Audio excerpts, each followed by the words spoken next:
Hi, this is John Anderson with Cry for Zion from Jerusalem. I invite you to join me as we discuss on this coming 9th of Av the issues related directly to the destruction of the temple and what God is doing in His Word prophetically today, how we as Christians from the nations should relate to that.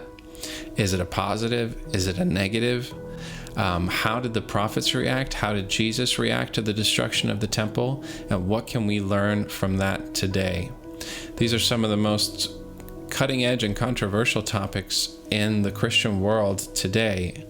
And as someone working with an organization, one of the few organizations that touch on the topic of Christians related to the Temple Mount and theological issues and relating to what our history is and the relationship to the Jewish people, I have noticed a awakening around the world to interest in the Temple Mount. That is clear, that is unified. But Christians around the world are split over it, just like they are split over the issue of Israel, so they are split over the issue of the Temple Mount.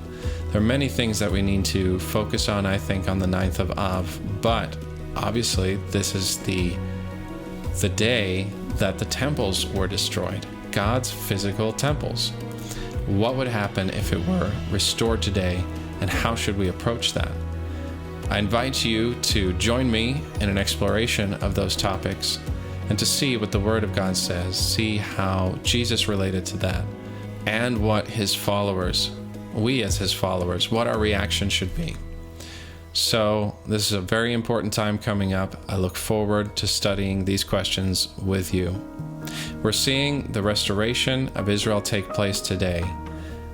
Just like it was destroyed 2,000 years ago, there is an inverse restoration of the destruction that happened, and it includes the temple in Jerusalem. What does that mean? And how should we respond? How should we get involved? I invite you to join me for that discussion. Blessings and shalom.